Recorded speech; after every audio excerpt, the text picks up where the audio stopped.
It's April. It's the Pirelli World Challenge, and that means one thing. We're in Long Beach. It's time for the Roar by the shore. Revs coming up. We're green. Big move coming off the 3. 2, 3, 4 abreast in some spots. Side-by-side action. He absolutely nailed it. Three-way battle. And we've got an incident. You would expect nothing less. Clips the inside apex. Very racy. This is going to get interesting. That is a brave move. What a pass. This is what World Challenge is all about. This is a weekend of double celebration, everybody. The Pirelli World Challenge continues to celebrate its remarkable 25th consecutive season, but this weekend it's also part of the 40th anniversary celebration of one of North America's legendary events. Hi, everybody. I'm Greg Creamer. This is Calvin Fish, and it is time for the Roar by the Shore presented by Kia. And Calvin, there are a few events in the world, really, that have this level of cachet. You're right, Greg. This is a special place, a special race here today. And if you polled all of the drivers before the season started, even though we visit so many tremendous venues on the World Challenge calendar, which one race would you like to win? It'd be here at Long Beach. Like asking a Formula One driver which Grand Prix, it would be Monaco. That's the type of cachet that this place holds. It truly does. And it is the second consecutive street race. It comes on the heels of what was an unbelievable season opener a couple weeks ago on the streets of St. Petersburg. And Calvin, the launch was not the greatest one for Thomas Enga, and it caused chaos. It did. It really stacked up the right side of the field. You can see Cameron there involved, our championship defender, Johnny O as well. And it was chaos heading down into the first turn. Somehow most everybody snuck through, one of them being Andy Pilgrim, who leapt into an early lead, started drawing away from Anthony Lazzaro in the Ferrari. Yeah, he was awfully strong. The race they set up on that Caddy was really tough. We saw a great battle right behind him with Mancuso and Palmer going at it. Yeah, that's in the new GTA category that Palmer ended up winning. And it was a couple more of the Lamborghinis that were giving chase as Enga fought back. Meanwhile, in GTS, it was Andy Lee getting to the front with Lawson Aschenbach giving chase, but a tough moment here between Jack Baldwin and Dean Martin. Yeah, really aggressive move there down at the inside. Jack wanted to get his way to the front. Here we go on board with him into turn 4. With Dean Martin, one of the toughest competitors in the series, he didn't want to give it up. And the Kias had a rough weekend, and during the race itself, didn't get much better. It did, and Rick Lachey gets a little roughed up there in turn 8. He was going to continue to a very strong finish for his program. And here was possibly the key moment of the race. Jim Taggart in the Porsche lost sight of his braking point, got into the side of Eric Davis in the Mustang very hard, caused a yellow, and one guy was smiling, a guy named Thomas Enga. That's right. It really got him back in the mix here. Here we see him make an immediate move on Palmer. That's a move for 4th down into turn 1. And he was going to continue a charge when he was on clear track, throwing down blistering laps, got around Mancuso in the other Ferrari, then getting around teammate Lazzaro. Now he had to make up a big deficit to Andy Pilgrim, and boy did he. The chase was on. Andy was driving a brilliant race, but it was inevitable that the pole sitter would catch him. Then there was a bit of debris on the track. You can see off to the left there. That is the Mercedes of Tim Pappas. They stayed green, but it caught out Andy Lee getting caught behind Surfalis. And then this move, a brilliant move by Enga. A late dive down the inside, and that got him the checkered flag and the win. And then Aschenbach, once he cleared Andy Lee, able to open it up, bring home the win in GTS. 3 exceptional podiums, some great action at St. Petersburg. Cal, there was one driver, though, that we didn't see in that highlight, Mike Skeen, but big news this weekend. That's going to change. Massive news. Mike Skeen is one of the most talented drivers in our paddock, and the team has made the switch to the Audi Ultra R8. I tell you what, there's going to be some fireworks now with Mike behind the wheel of that car. Yeah, this GT Championship has been turned on its ear. You know, this weekend really starts Thursday night. There's an event called Thunder on Pine where they take a number of the cars right to downtown, and the fans get up close and personal. It's the Street Fest.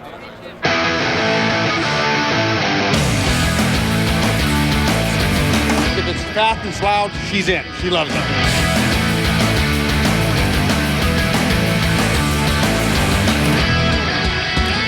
This is him firsthand. It's really a great event. I am so excited about this weekend. I'm at Long Beach, LA, my hometown. Very fortunate to have Sony and Columbia come and support me. We've got the Spider-Man car here. It is a fan favorite already. Go Spider-Man! I've been on the podium a few times here. I've been on the top step, but it's been 13 years. Probably the Mustangs, maybe the Porsche. We got a TRG, Aston Martin GT3 car, so I think we could be competitive here, and I think we can race for a win. It's going to be a street fight. It sure was a great street party. Thunder on Pine always is. And I'll tell you, Tommy Dreese and that Aston Martin and that graphics package for the Amazing Spidey 2, it was a huge hit, obviously, with the kids. And this is the backyard at Tinseltown. You'd expect that. Time for our Motul race analysis. And Cal, it's got to start with what a day for racing. Beautiful, about 60 degrees, sunny.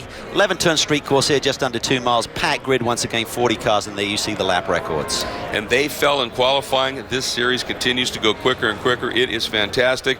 This venue has such a fabulous draw and brings out celebrities and fans that just love this sport, love this series, left and right. Let's go to our Pirelli storylines, Cal. Has to start with Johnny O'Connell. Where is he after last year? Where is he after St. Pete? Well, our two-time GT champion Johnny O had a disaster in St. Petersburg, involved in that first lap schmozzle in a big hole in the points early in the season. Last year he had the same, but he rebounded nicely. And last year at Long Beach, so close to victory, then problems with that caddy late in the going really took the victory away from him. He wants to go a lot better here today. In GTS, well, can the Kia Optimas of Johnson and Wilkins rebound after problems in St. Petersburg? Not the start to their championship campaign they were looking for, but so far this weekend, in practice and in qualifying, they have shown a lot of speed. And they're under the gun just a little bit. This is, after all, the Roar by the Shore presented by Kia. And you talked about that speed. Well, those two drivers, they want to live up to and meet the pressure. And they've shown already this weekend they just might be able to do that. 2014 is the second consecutive year that Kia is the presenting sponsor of the World Challenge race here at Long Beach. It's very close to us, very close to our corporate office in Irvine, California. Very excited to be here, coming off St. Petersburg with 2 top 10 finishes and a hard-fought weekend for us. But our Kinetic Motorsports team did a great job getting the cars ready, short turnaround to get over here to the West Coast. This is our hometown race. We'll have as many as 200 VIPs and guests and family and friends with us to help celebrate. We only get to come to Long Beach one time per year, and we really do it up when we do. One of the best tracks we go to, tons of fans. However, it's a street course, it's very challenging. Getting off the corner is one of our strengths that we've really improved on in the off season. We love Long Beach because we got our first podium here 2 years ago when we first entered the series. So there's a lot of good motivation here. Every year we have the same goal, and that's a championship. And last year we got really close. We've got the car that can compete. The car is very durable, it's very reliable, and it's got the performance it needs to be very competitive in this tough series. Well, Cal, there's no question that those Kias are great street fighters. You look at what they achieved at some of the street course races last year. St. Pete, a problem for them, but they're in the hunt here for sure. They do, though, have to survive a very challenging Long Beach street circuit. It's time for our Cadillac Key Corners. Johnny O'Connell's going to give you a look at this demanding circuit. Hi, I'm Johnny O'Connell with Cadillac Racing here at Long Beach, and these are the Cadillac Key Corners at the Long Beach Grand Prix. Right now we're on the front straightaway. We get into 6th gear, fastest part of the racetrack into turn 1, a great overtaking area. We go from 6th down to 3rd. It funnels down into this left-hander, drift out to the wall. Now to one of the most challenging corners, the fountain corner, down into 2nd gear. We use that curb a little bit, accelerate out aggressively into 3rd gear, 4th gear. Okay, then through turn 4. Again, using all the road. One of the challenges anytime you're on a street race is to use all the road but not hit those concrete walls. They win every single time. We now go down into turn 7. We're up into 5th gear. Then we break down into 3rd. Nice and tight to the apex, using all the road, accelerating out into 4th gear, into turn 8. We can overtake in this area, especially with the slower category GTS cars. Then we finish this corner using all the road to the 2nd fastest part of the racetrack. Going down to turn 9, again into 6th gear, and really braking in deep around the 300 marker. We're onto the brakes, down into 3rd gear, carrying our momentum through turn 9, out to the wall again. The long, slow, lazy, turn 10. Getting ready for one of the most important corners here, the hairpin. 2nd gear, use all the road, accelerate hard and aggressively down the straightaway. Hopefully we've carried enough speed to pass that guy in front of us, and that is a lap of the Long Beach Grand Prix. Well, that was a fabulous look at this Long Beach circuit. Those GoPro cameras certainly bring it to life from the driver's eye view in the capable hands of Johnny O'Connell. We've got more to come here, of course, from the Roar by the Shore presented by Kia, so stay with us. We'll be right back to Long Beach.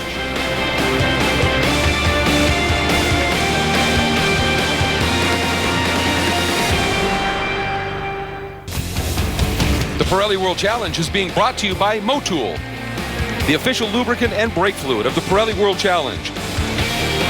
By SRT, because daily should never be routine. And by Kia Motors in the Kia Optima. It is not your average midsize sedan. And welcome back to a beautiful day here at Long Beach for the Roar by the Shore presented by Kia.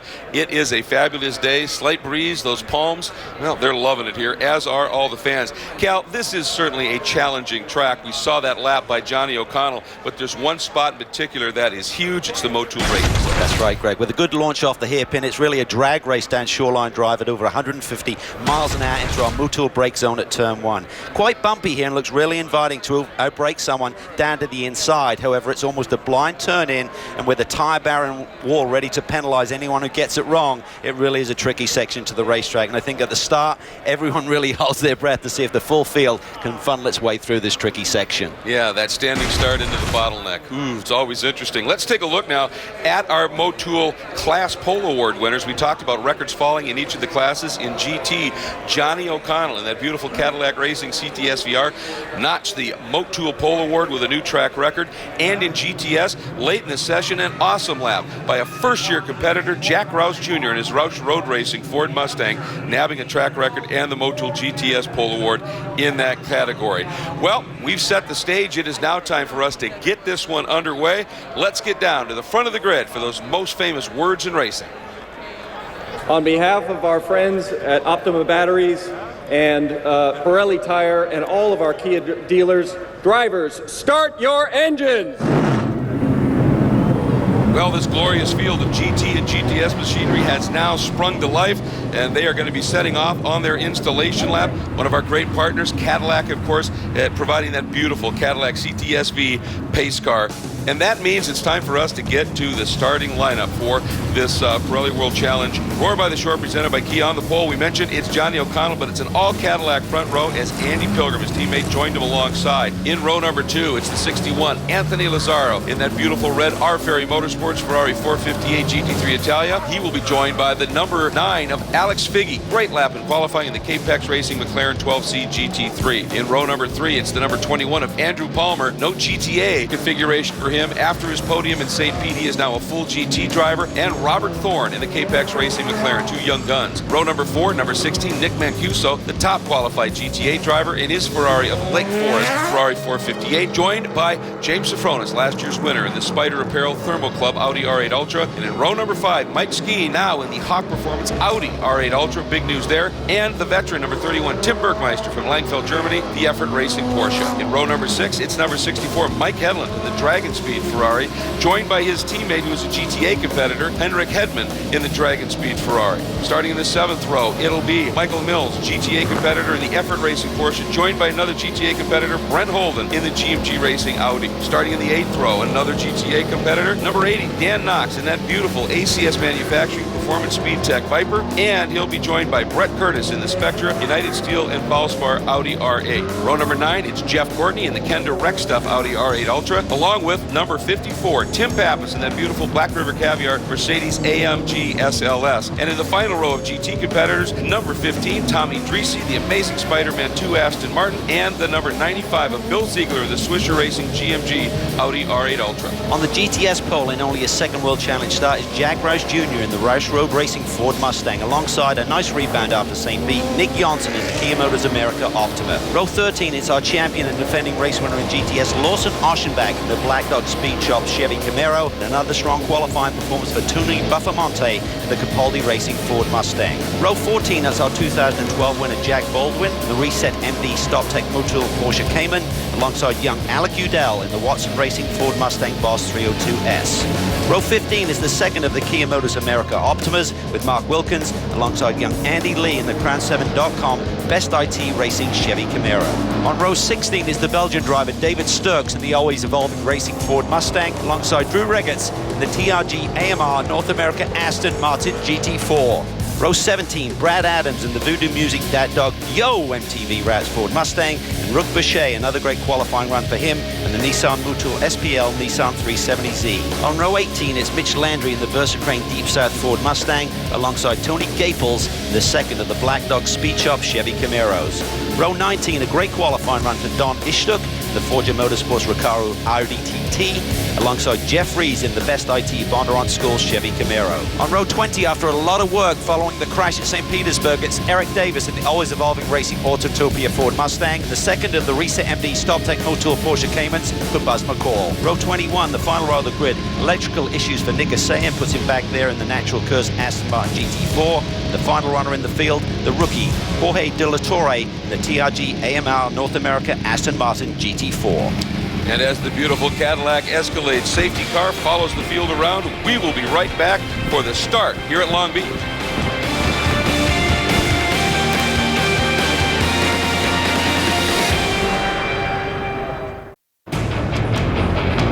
It is a glorious day for racing here at the Roar by the Shore, presented by Kia, and we are about to do exactly that.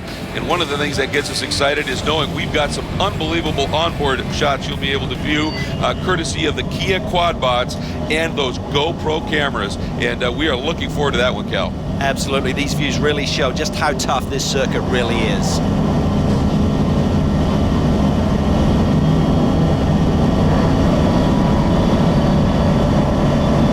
Now, I'll tell you what, those shots are going to be great to be following on those GoPros, but we are about to set this one on the way. The two Cadillacs up front, there is the 10-second board, and when that board drops, we are going to be going racing very soon. One of the questions is, will those caddies be able to stay at the front? We are looking forward to this unfolding here. It is going to be a great race. The Roar by the Shore, presented by Kia, seconds away from the launch here on the streets of Long Beach. That is so tuned on those Cadillacs, and that's what they want. And I would think they're going to make hay while the sun shines here and be able to go. The lights are on. When those lights go out, we go racing. Here we go. And a great start by both of the Cadillacs. Yeah, Pilgrim looks good. I think he may have got a jump on Johnny O. There, good start by Lazaro, as well as the GTS field takes off. Let's watch for it, and a big move there. Tony Buffamani trying to get by Nick Johnson side by side, but it is O'Connell that is able to go in, but he's a little wide, couple of cars wide. Bergmeister squeezing it in the Porsche, able to get through, Cal. So far, now they've got to funnel it up in the a little bump there, heading into the fountain. It's a bit chaotic, but so far, so good. Looks good. Safrona's had a good start there. We see the two GMG Audis right there. Oh, problems there at the fountain turn, and that's Aschenbach. He's involved, our champ. Aschenbach is involved. That is the number 52 of Sturks is involved. Baldwin's involved. Oh my goodness, a couple of the key players, and those are big hits. And this no way this is going to continue. We are going to have to go to a caution. You can see fluid as well, Cal. Yeah, that's Baldwin, our 2012 winner, and our 2013 winner and current championship leader. Lawson Aschenbach was involved, and I think there was damage to the back end of that Black Dog Speed Shop Chevy Camaro. So big drama here on the opening lap. And it looked to me that, as happens every once in a while on these tight corners in these circuits, the GTS field, the front guys in that, extremely good drivers, and they get involved in the back of the GT field a little bit, and that just causes huge compression. And as we said, you know, you really have to hold your breath here on these initial starts here, just trying to funnel A through turn one, but then it gets really tight there, and there's like a concertina effect as you get to that fountain turn. Boy, it looked for a minute like everybody was going to skate through, and you know, going into the fountain, we saw some cars really wide, but everybody seemed to make the gap and let it happen. But just past that, obviously, is where we had the issues. So now, what does this do in terms of changing any kind of strategy in the race? Well, I think everyone just needs to settle down now. I mean, we've had such a clean race at St. Petersburg, just the one caution there. Everyone's had a good run this weekend, so you know, you expect when you come to a street circuit to have some argy-bargy, have some drama like this, but it's really unfortunate we've got two of our big championship contenders, Baldwin and Aschenbach, involved in this one. Yeah, it is that, but let me ask you a quick question here now. We talk about the caddies, that launch control, obviously that's all set. They are able, because they're a little heavier, from what I understand, to get heat in the tires and be more effective early. The GT3 cars takes a little bit longer for those tires to come up. But let's go back and take a look at what happened on the start itself. And again, watch for those lights. When they go out, we launch. Watch Pilgrim, left side of your screen. He gets a little bit better bite off the line there. I thought he was going to out-accelerate Johnny O'Connell, but O'Connell had the inside line. You see the rest of the GT field pull away. Then there's that GTS field. See Baldwin there right in the middle of things. And one car at the back didn't get moving right away, but it was at the far back.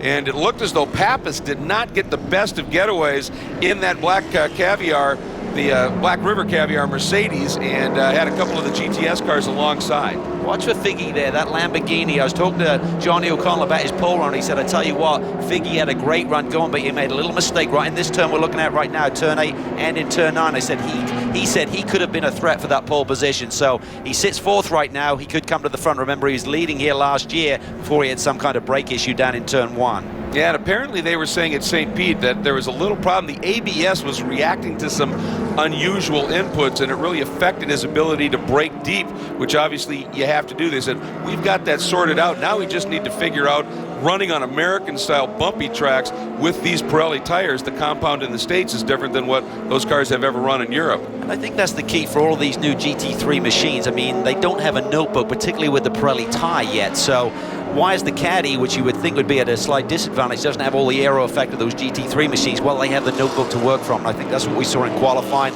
O'Connell and Pilgrim on the front row. Andy had such a strong race car at St. Pete. He couldn't really hold off Thomas Enger for the win there, but a really strong second place finish. And I think that will continue, but I think when we get to the next round of the championship at Barber, that's where the aero effect, the handling of these GT3 cars should really come to the fore. Absolutely. They're all chomping at the bit to get to that smooth, high-speed corner track. Well, let's take a look at our Optima Batteries best standing start, and it goes to the number 75 of Eric Davis in that sort of white and teal, always evolving Autotopia Ford Mustang. He made up 9 spots on that standing start at the completion of the last lap. So a superb job by Eric Davis, and congratulations. There's a good look at Eric as he gets that Optima Battery best standing start. That's great to see. Remember, he got involved with that incident at St. Petersburg in turn 4 with Jim Taggart, and a lot of damage to that car. The team's done a great job in getting it back, looking strong, and he had an awesome start there. Yeah, it's my understanding that Taggart went to the team and said, I want to help you get that car fixed. You do whatever we can possibly do.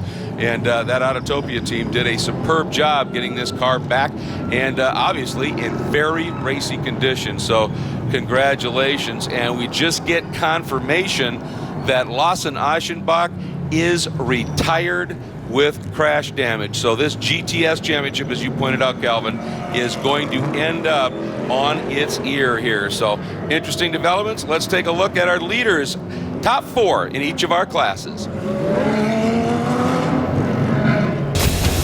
Today's coverage of the Pirelli World Challenge is being brought to you by Sunoco Race Fuels, fueling victories for 5 decades. By the Cadillac V-Series, the 556 horsepower CTS-V coupe, sedan, and wagon, the world's fastest family of cars. And by Pirelli, power is nothing without control.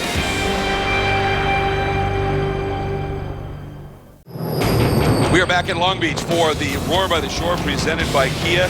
Great action unfolding, but we want to talk a little bit about the Black Dog Speed Shop team and Team Chevrolet. They drive these iconic Camaros. They are eye-catching. They are very much recognizable. But for the Black Dog team, well, you'd expect them to have a black, mean paint scheme on these cars. The great thing about the Chevrolet Camaro is it's got some pretty distinct and pretty unique and bold lines. You know, it's quite edgy.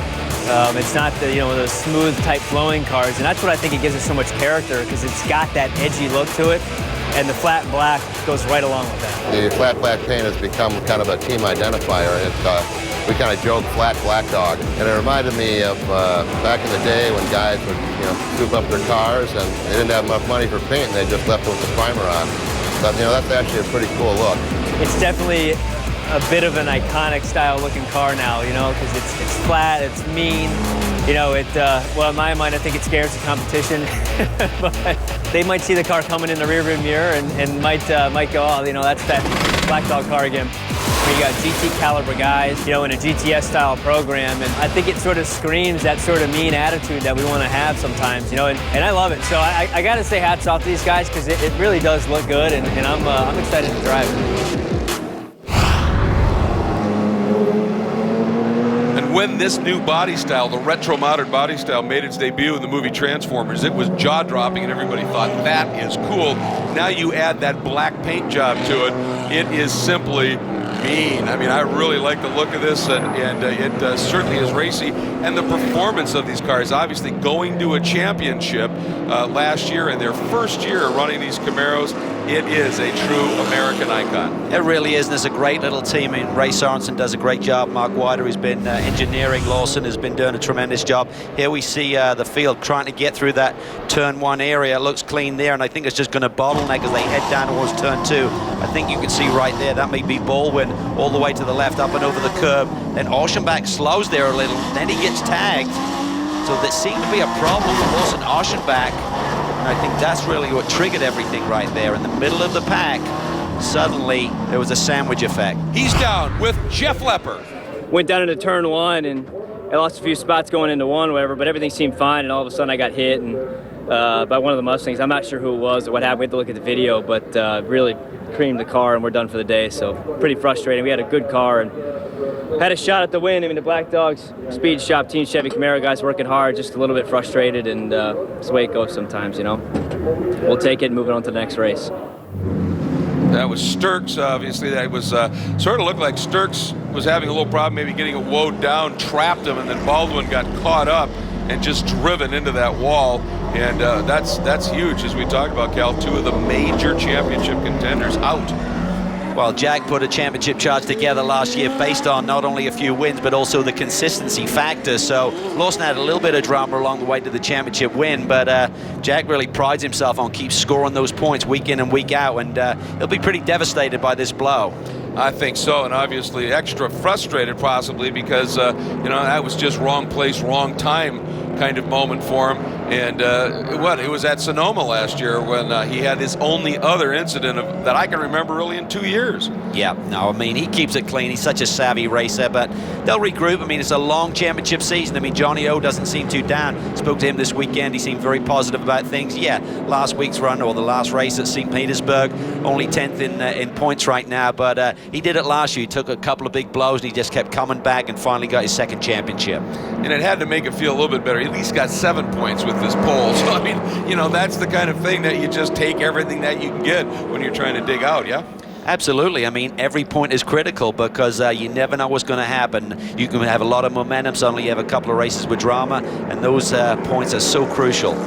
And you know, during that start, it was a good start by James Sofronis. He started in the 8th spot, and he was able to sort of slice his way through a couple of those things. Now sits in 5th. Remember, he won here last year from pole. This one means a lot to him. Yeah, it's his home race, and he's got a major group that he's working with now with all of the cars underneath their tent. But he loves looks this like place. a display show floor, doesn't it? It does. It's quite amazing. It's a tremendous workload. But James is up to the task and had a nice run there. He's got around his young teammate, Andrew Palmer. What an impressive young man he is. First time here at Long Beach to qualify towards the sharp end of the grid. He's a man who's going places. These street circuits really limited on track time, so if you don't have that track knowledge, it really puts you a bit behind the 8 ball when you come through a street circuit for the first time. Yeah, absolutely, and there's a good look. We've been watching the 36 Kia Optima Turbo from Kinetic and Kia Motors America. GTS leader Nick Janssen, and boy, what a time to be leading at the Roar by the Shore, presented by Kia.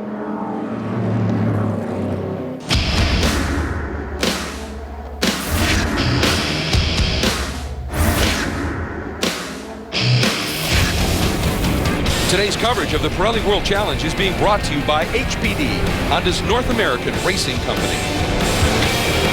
By Porsche, Intelligent Performance. And by the Fiat 500 Abarth, small but wicked.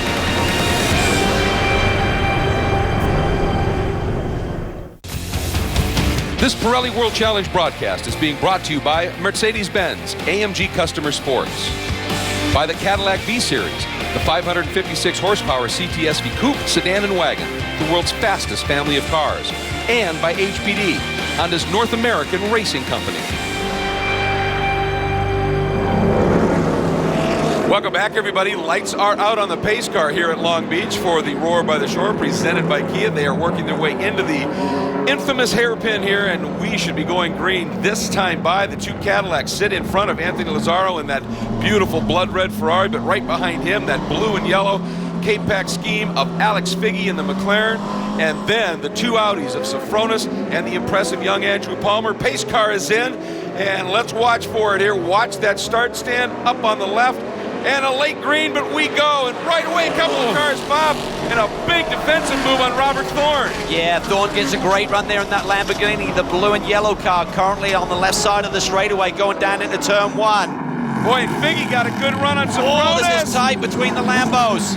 Sofronis gets through there nicely. Palmer uses all of the curb. Boy, they got squeezed bad, but they were able to get through. But that was a very close moment by those McLarens. Oh, look at that. Hedlund almost squeezed to the wall in that black Ferrari. That's going to let Tim Bergmeister make that Mike Mills come up and get a good no, that was Bergmeister getting by Mills in front of the pro. Oh, Hedlund runs way wide, Cal. Yeah, his teammate right behind him, so these Ferraris just need to settle it down a little bit. Got to get some temperature into these tires. Everyone trying to find a rhythm. Then we look back at our GTS leader, Nick Janssen. Jack Roush Jr. put that car on the pole. He sits third there. Tony Buffamonte, another great run for him there.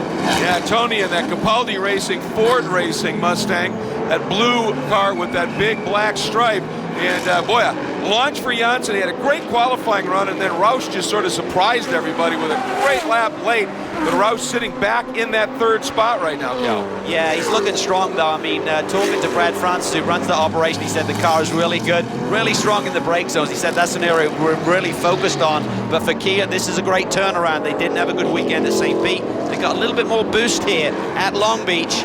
They've been strong all weekend, particularly Janssen qualified on the front row and has the early lead. And these have been very good cars on the street circuits, but one thing, with a front-wheel drive turbo, you're asking an awful lot of those front tires over the race distance, aren't you? You really are, and maybe this early yellow has eaten up a little bit of the time of the race, so that should help that. They may not have to conserve just as much as they normally would if we went green for 50 minutes. Whoa, he's wide, he's wide, really deep there. Little mistake by Nick Janssen in the Motul brake zone.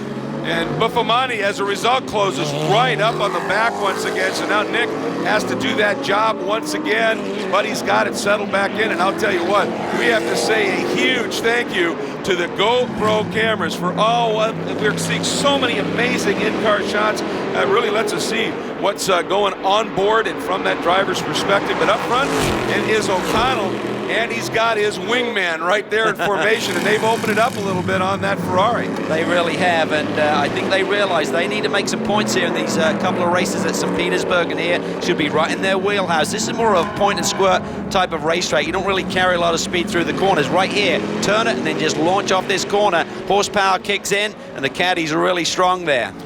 Well, the other thing, too, is that not only, we talk about their launch control, but their TC is incredibly well sorted. That's huge out of that hairpin for this long run, isn't it? Yeah, absolutely. I was talking to one of the mechanics who used to work on the Cadillac team, and he said we spent weeks and months perfecting this a couple of seasons ago, and I think that's what you're seeing in the early, particularly in these early laps where you don't quite have the grip. You're really leaning on those driver aids, as we call them, the electronics, the TC, traction control, to be able to put the power down and break away and get that little cushion that you're looking for.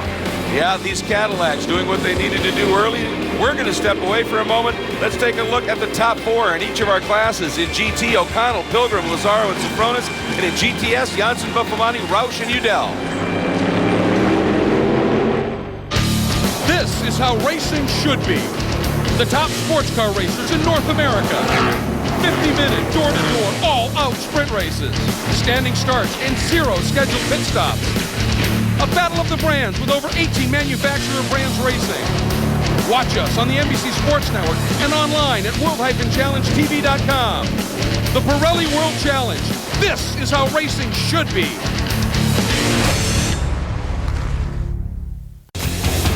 The Pirelli World Challenge is being brought to you by Grassroots Motorsports, the hardcore sports car magazine. Subscribe today. By Optima Batteries. With up to 3 times the life and 15 times the vibration resistance, Optima Batteries really are the ultimate power source. And by Ford. Go further.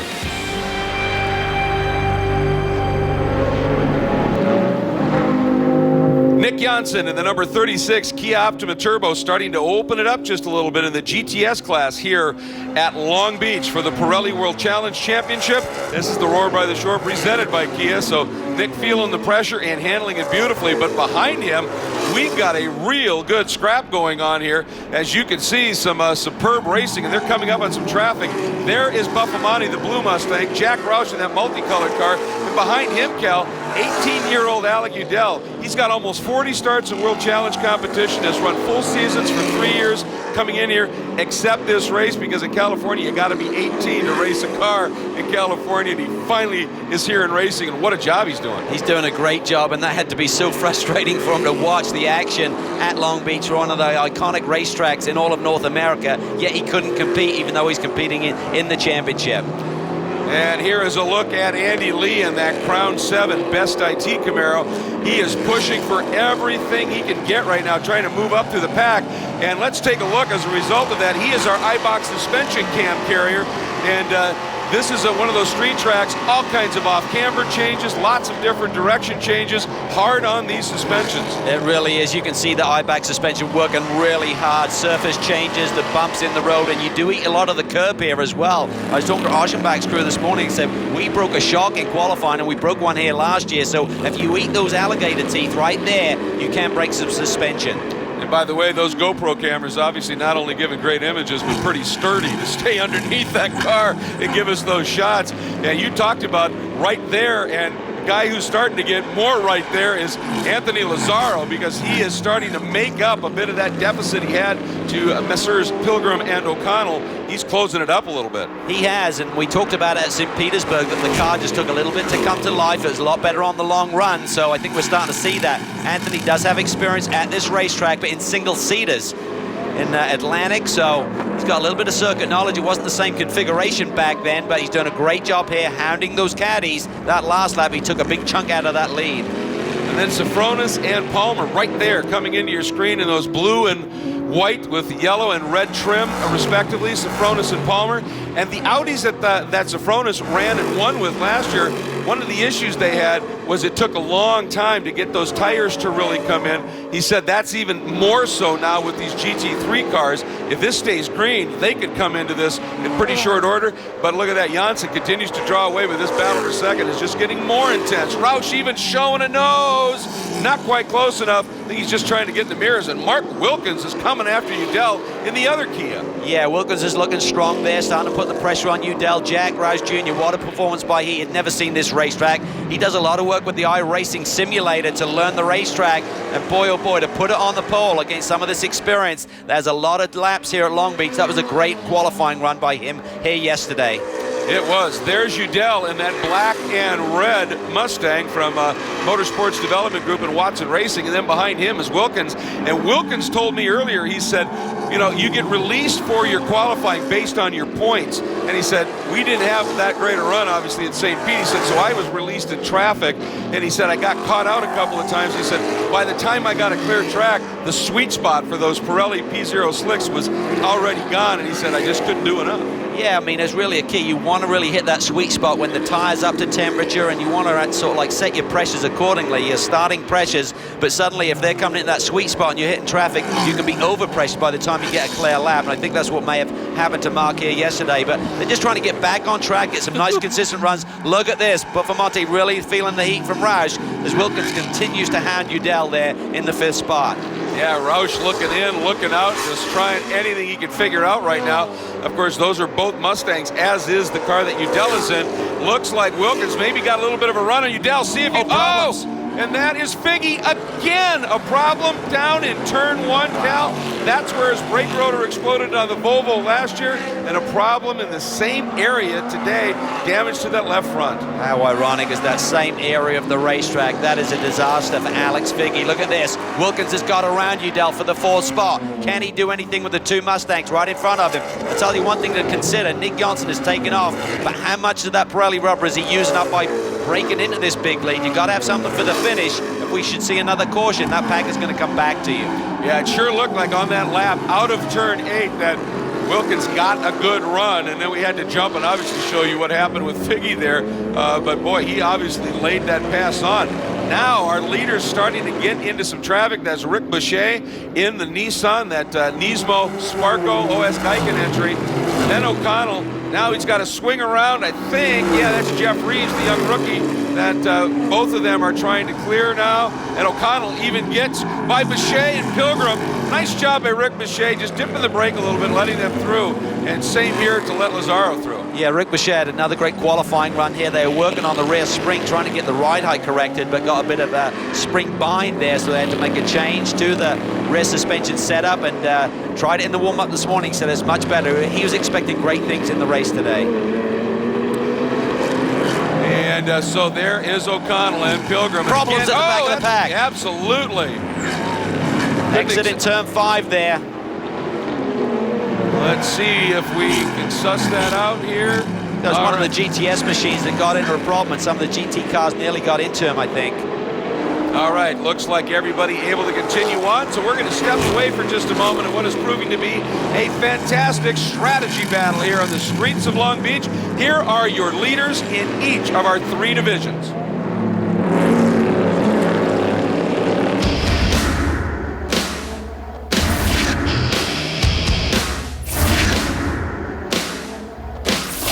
We're back at the Roar by the Shore, presented by Kia, and it is absolutely great news this year that an iconic manufacturer, Porsche, is back in the World Challenge in force, and they are always looking to push the envelope.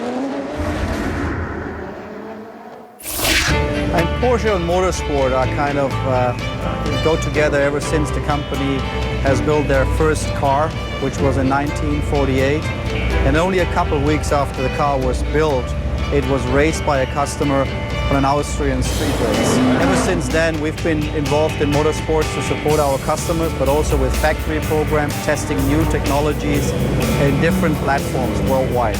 Initially, we started racing really to prove and to test components, and we've never given this up. So even today, we try technologies in our cars which find their way in some shape or form in the production car, and everybody of us can use it on the street.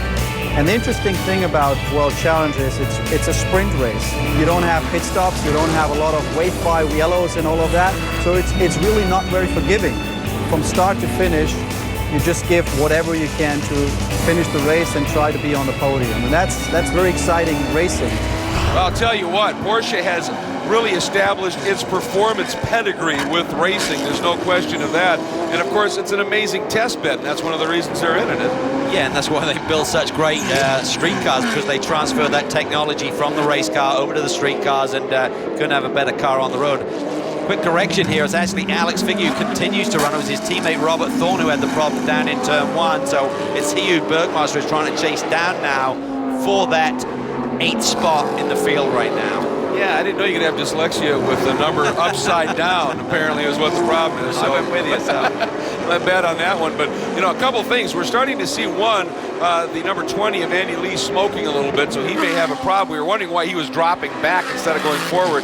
That might explain it, as there is Figge working his way through traffic. But right behind him, Tim Bergmeister in the effort racing Porsche GT3R.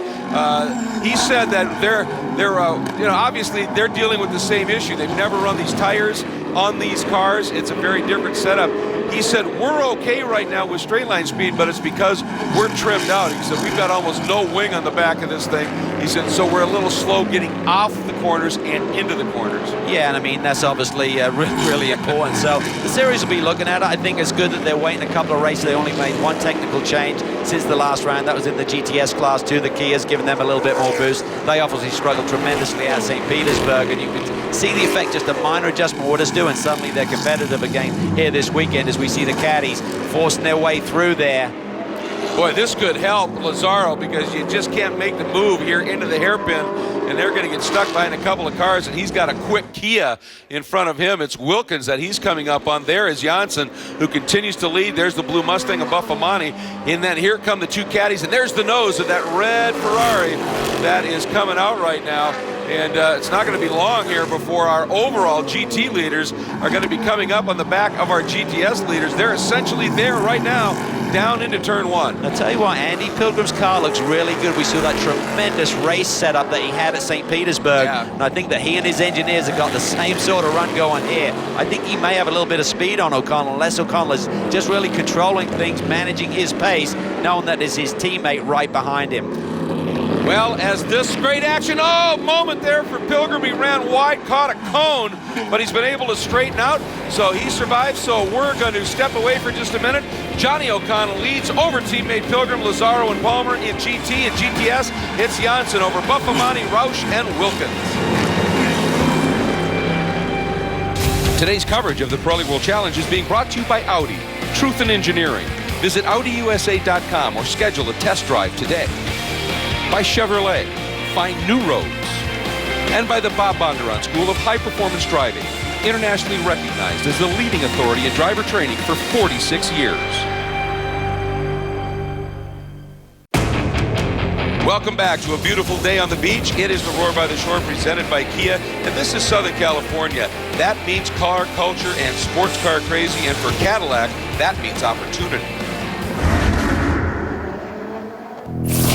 Team Cadillac had a great start to the season. Andy Pilgrim finished second against really a truly amazing new field in the Pirelli World Challenge. A lot of pretty cool race cars out there, and we're looking to carry that momentum here to Long Beach. And you know, Long Beach is one of our favorite races. It's always a great place to be. Fans are great. They've got a lot of activities going on around here. It's kind of like a festival atmosphere, and we get a lot of great interaction with our product here. We also have tremendous V-owner support through our V-Series car corral. We've got over 80 Cadillac V-Series vehicles lined up on display. The owners are proud of them, they're talking about them, and it's just a truly amazing sight to see. We race for a reason, to provide the performance credentials that trickle down to the V-Series, and then the V-Series performance trickles down into the rest of that lineup, and we're seeing our owner base get younger and younger. Hopefully we'll put on a great show for them this weekend.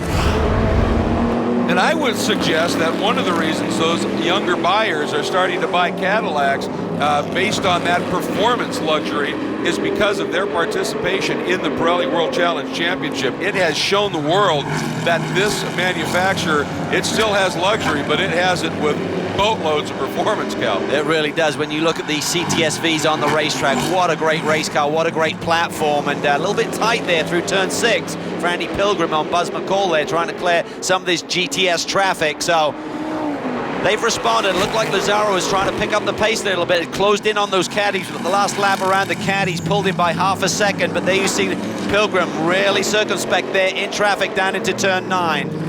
Yeah, you know the guys on the track that you know are really paying attention to their mirrors and the blues, and then they're the guys you're not sure about who are new to the championship.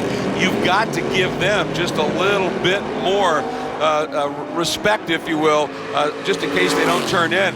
And he had to do that with Jorge De La Torre there, and I think that's clearly cost him about 10 car lengths, Cal. Yeah, it was over a second there, the last lap between O'Connell and Pilgrim, and Andy had a close shave before. Maybe he thought that window looked even smaller than the close brush he'd had up in turn 6. So he's got to regroup here, and I think this will really give us an indicator as whether Pilgrim does have more pace than O'Connell. Well, I'll tell you, I'm watching their lines, particularly at the exit of turn 8, and Andy Pilgrim has immense confidence in this car. He turns in sooner, lets it flow out, takes it almost into that wall, and it's just absolute precision with it. I think he really likes what this car has. I think he's come into this championship season in a really positive mindset. I think the car is working for him well. We saw in his race performance at St. Petersburg. Another great run. Oh, really tight there. That's what I mean. He is using all of the road there. That is for sure. That was a whisker away from the fence. Yeah, I mean, Johnny, a little bit later turn in and gets a little bit straighter out of it, and Andy's just carrying every ounce of speed through there, and he's done that lap in, lap out. Boy, he is going to get parked here this time, though. Tough place to get by. Let's see, does he try? He does. Yeah. And that's the rookie Reeves, who did a nice job of seeing him coming and just letting him slide through. Yeah, Andy had to go. If he's got anything for Johnny O'Connell, time is not on his side right now. We're under 10 minutes to go. He had a little wave there. I don't think he's particularly happy about getting through that slower traffic there. It's a tough section of the racetrack, 9, 10, and 11. There's not a lot of room there, and you can't literally disappear if you are the slower traffic. And, of course, hoping for a little bit more help is that guy in that bright red Ferrari from Our Ferry Motorsports, Anthony Lazaro. And look, O'Connell, nice move, juking around, picking that spot up. I think that was Nick Kasayan in the Natural Gears, Aston Martin from Aston Martin North America, and the Racers group. Now Pilgrim needs to get through. There is Lazzaro, and then it's a pretty good gap back to the rest, isn't it? Yeah, it is. These three have really taken off. I thought the Audis would be a bit stronger here on the longer run, but they seem to have got caught a little bit in traffic. Don't have the ultimate pace in this front-running three. Nick Gassain's really had a troubled weekend with that Aston Martin, electrical issues. He's gone into limp mode, other issues with the car, but they'll get it right. They'll keep grinding. It's a great team, and Nick obviously making the move from real time for this championship season. Absolutely. So as O'Connell and Pilgrim continue to run at the front, we're going to step away for a moment. As we do, we're going to show you the leaders in all three of the Pirelli World Challenge divisions. Stay with us.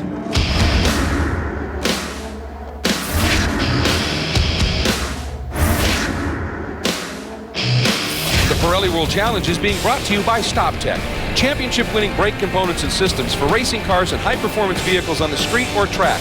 StopTech, brake late, finish first. By Mazda, who reminds you that conviction, courage, and creativity are the Mazda way. And by the new Mini, the new original.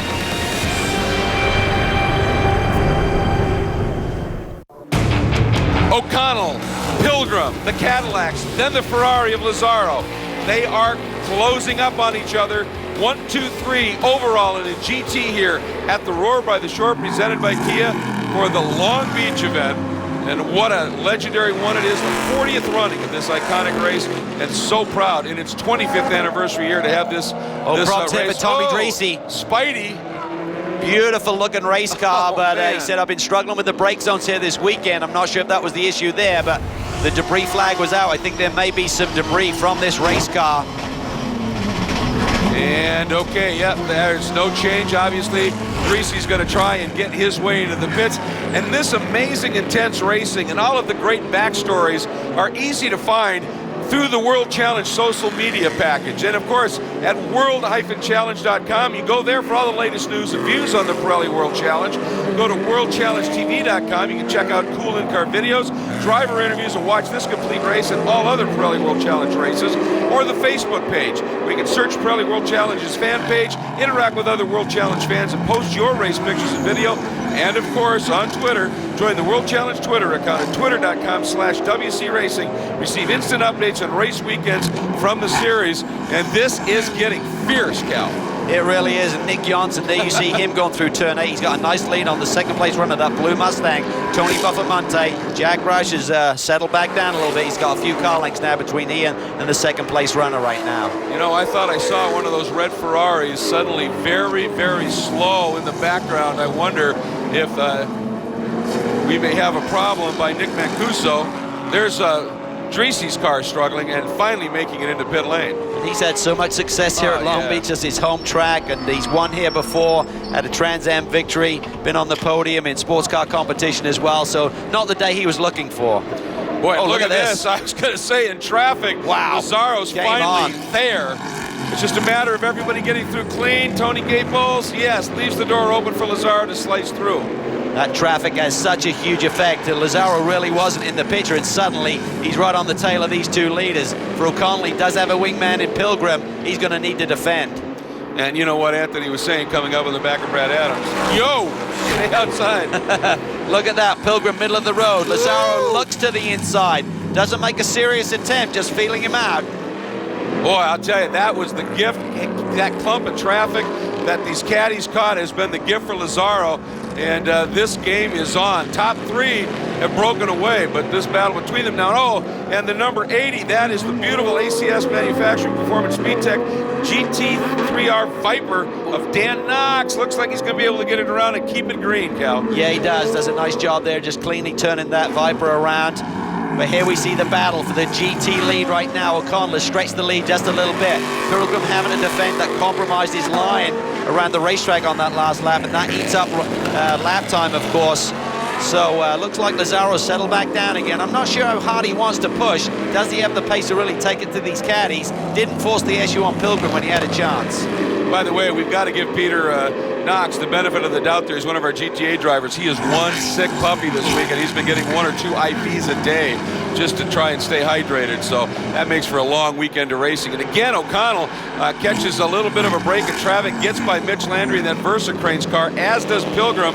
Now the question is, does Lazaro get through without losing too much momentum? It didn't look too bad. Not too bad, man. Lost a tenth or maybe a little bit more, but just a good clean run there. As we said before, the GTS cars cannot disappear, and obviously these GT cars do have a lot more speed. Great run here by Anthony Lazaro, though. The team is doing a great job. They're helped by the Multimatic organization out of Canada, really working hard on the suspension and geometry of that race car. It's a good core group. You've got guys like Peter Gibbons, for so long was really orchestrating the success at Newman Haas in IndyCar, so they got some really quality people in that group.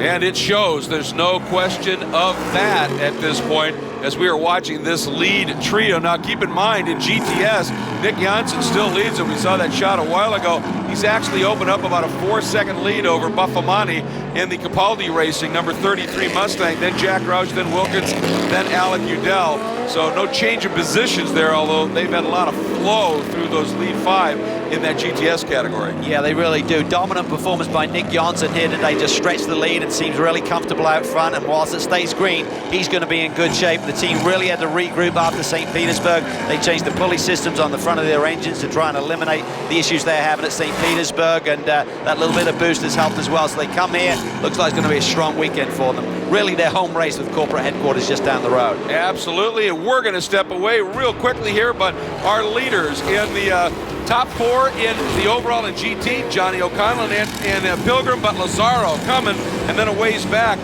Mr. Palmer, and in GTS, Nick Janssen continues to hold on in front of Tony Buffamani, Jack Roush Jr., and Mark Wilkins.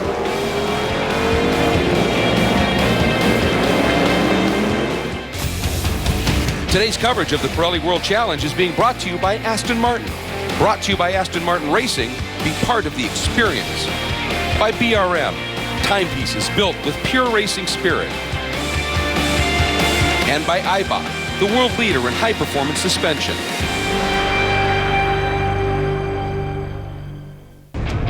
Today's coverage of the Pirelli World Challenge has been brought to you by Recaro, premium automotive seats. Experience the difference. By GoPro, maker of the versatile Hero line of cameras. By Nissan, innovation that excites. And by RaceKeeper, the industry's leading video data logger. Make your next lap your best lap with RaceKeeper.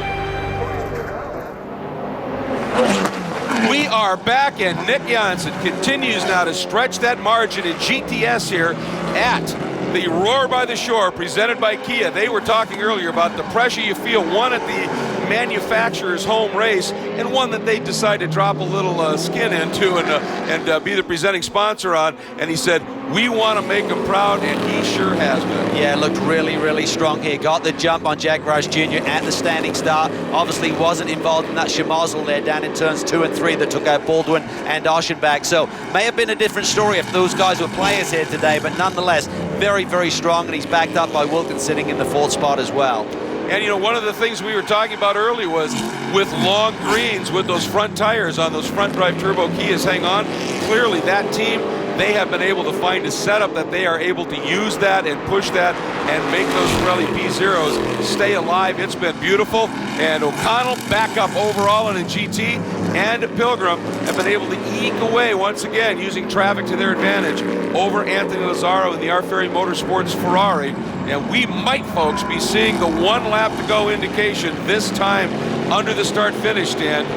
Yep, there it is, white flag in hand, Cal. Yeah, and I think Andy Pilgrim was trying to get a little bit closer to Johnny O'Connell, tried to carry a little bit more rolling speed through the hairpin. That actually hurt him on the exit that time. He seemed to have to check up a little bit, washed out the front end of that caddy. I don't think he's going to do anything silly here on his teammate, but I'm sure he'd like to be close. If Johnny suddenly got big problems in traffic, he'd love to pass, but he's going to try and keep it clean and bring home a caddy 1-2. Yeah, obviously you always want to go for the win, but never at the expense of taking your teammate and perhaps yourself out. And for Johnny, the good news is right now it looks like there's a fair amount of clear track in front of him. Yeah, that's the good news. He can see them up ahead. They may catch them down in the final couple of turns, but I think it's going to be smooth sailing until he gets onto that back straightaway. The good news for both of these boys is Lazaro's a little bit further back. I don't think he's going to be a factor here for the win now. So it's just hit your marks, get through clean. Should you catch traffic, don't do anything untoward. But you're right, as they get down into that hairpin section of track, they might well be running up on the back of that Best IT Camaro. Yeah, and if it was anyone other than Andy Pilgrim, Johnny O'Connell may be thinking, I got a problem here, but he knows that his teammate's going to play it clean, even if it gets stacked up here a little bit at the hairpin. Johnny braking just a little bit sooner, did not get up onto that Camaro, does a nice job. Reeves a little weird on the braking there, but got through it clean, and Johnny, that plan working to give himself a little bit of room. Swings underneath, the checkered flag flies from 0 to hero in 2 races. Johnny O'Connell from a virtual DNF to the win. And finally, at Long Beach, he brings it home, keeping in mind that he's won here a lot in the American Le Mans Series competition, but never in World Challenge. No, not anymore. That will be a sweet victory for Johnny O, rebounded nicely. Here we see our GTS leader, Nick Janssen. What a dominant performance, has led from the get-go here today. No pressure whatsoever.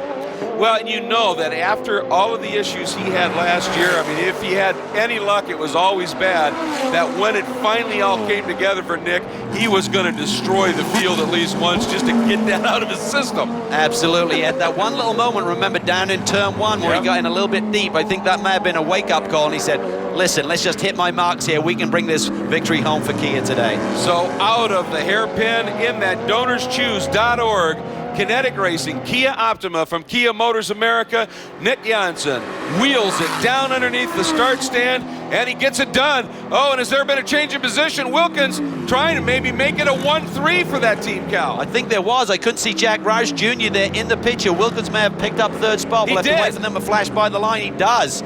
A double podium for Kia here. Great stuff. That's amazing. Janssen, Buffamani, Wilkins. That is fantastic. And wow, what a story at this point. And what they're doing here, folks, the Pirelli World Challenge paddock is over on the back side of the track, and actually in the expo, which has been a wonderful place for them to go visit. That's why they're stopping them.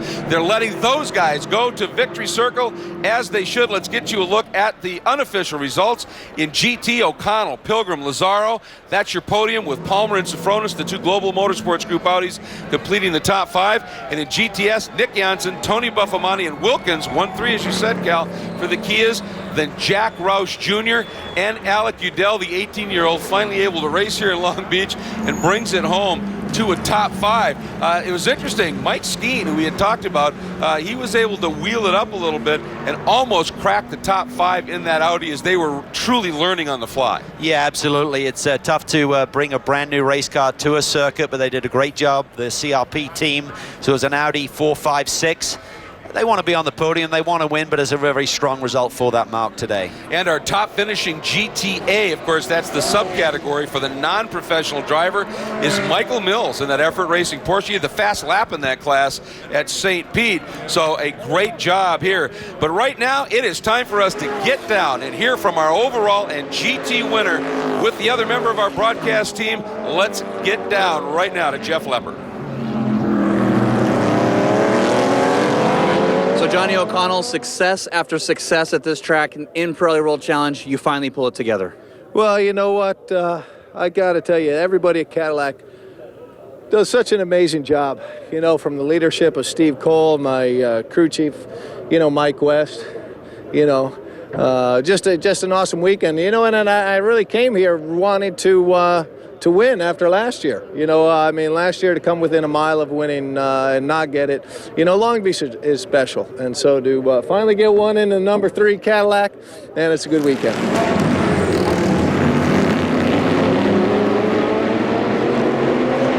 So Michael Mills, the Effort Racing Porsche, man, you talked about wanting to be here. Here you are, first place GTA. Yeah, I'm really excited about getting first place. You know, I got a bit lucky. I think Nick got into some trouble with somebody, but, you know, he was checked out, and I was just trying to stay clean. I was happy with second for the points, but, man, I'll take first any day. Well, that was a very impressive run. Of course, if we take a look at the GT Drivers' Championship points, it's the guy who finished second, Andy Pilgrim, with 2 seconds on the year, who finds himself atop the order. In GTA Drivers' Championship points, Michael Mills having a very good early season, Cal. And in the GT Manufacturers' Championship, presented by Nissan, Cadillac takes over the top spot from Lamborghini with a 1-2 finish here today.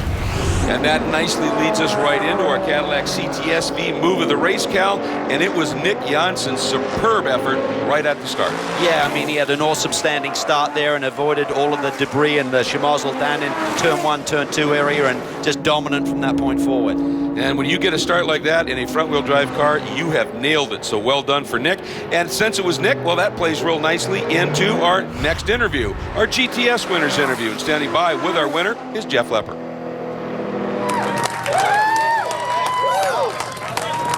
So heartbreak after heartbreak, Nick. You put it together at your sponsor's race, owner's race, manufacturer's race. Yeah, it's unbelievable. I mean, as you said, it was a long season last year for me. We were on pace the whole time, but we had a lot of issues. This year we had a little bit of an issue in St. Pete, where we finished 6th, and now a win here today at Kia's home ground. They are 20 minutes away from here. Irvine is their headquarters, so I can't say enough. And thank Kia so much for the support. And this Kia Optima donorshoes.org just were phenomenal all weekend. We hardly touched this since we got here and got it off the truck. The guys have done a really, really good job over the winter and get these cars fast and competitiveness. I couldn't be happier. I'm very, very happy to win here at Kia Grand Prix in Long Beach. Woohoo! Well, with that superb run that Nick put in, it's going to move him as we take a look at our GTS Drivers' Championship points right up into the top of it, but not by much. Tony Buffamonte is right there. It's going to be interesting, Cal. It certainly is, and as we look at our GTS Manufacturers Championship presented by Kia, after the win today, Kia has made it really tight at the top with Ford. Yeah, and that's going to lead us right into our Sunoco Hard Charger Award, and it was a good one. The number 34 of Nick Isayan, now driving that Natural Gears Aston Martin GT4, up 12 spots on the overall order over the course of the race, so congratulations to Nick. Our Kia turning point, Cal, well, not a lot of question in that big opening lap wreck. Yeah, it really did. It took out a bunch of the front runners in the GTS field. Aschenbach, who's the defending champion here at Long Beach, and Baldwin, who won here 2 years ago, they were out immediately, along with David Sturks. Yeah, that's going to turn things on their ear in that championship. Now let's take a look at our Motul Fast Lap Awards in each of our classes. In GT, it goes to Alex Figge at a 1:21.322. That's a very impressive race lap. And in GTS, not a surprise, Nick Janssen, a 1:27.9. Great laps for both of those drivers. So that's going to sort of wrap things up here, but we've got one more thing for you. As we show you our Kia Rewind, we're going to talk about what's coming up. Cal, after opening the championship on 2 very difficult, demanding street courses, the next race, Pirelli World Challenge's first visit to Barber Motorsports Park, smooth, fast corners, GT3 country. It's going to be great. That is such a fabulous racetrack, but expect the Audis, the McLarens, the Ferraris to give those caddies a slightly tougher time there, and maybe we'll see those Lamborghinis back who were so strong at St. Petersburg. I have to quickly ask you about Barber Motorsports Park. You've called a lot of races there. The tarmac, will it allow those GT3 cars to get some heat in those tires? I think it will. I mean, we should have some good, hopefully I live in Atlanta, so I'm hoping that the temperatures heat up in that part of the country by then. So it should be a great race weekend. There'll be lots to look forward to, and it will be action-packed. But I think qualifying, as you know, it's tough to pass there at Barber, so qualifying will be critical. Yes, it will, and that always produces some sparkling entertainment racing at Barber Motorsports Park. And when the Pirelli World Challenge descends on it, it is going to be some fireworks indeed. So we're looking forward to that one. Don't miss it. For Jeff Lepper and for Calvin Fish, I'm Greg Creamer. Thank you so much for joining us here once again for the Pirelli World Challenge here at the Roar by the Shore, presented by Kia. We look forward to bringing you the action once again from Barber Motorsports Park. And until then, folks, take care.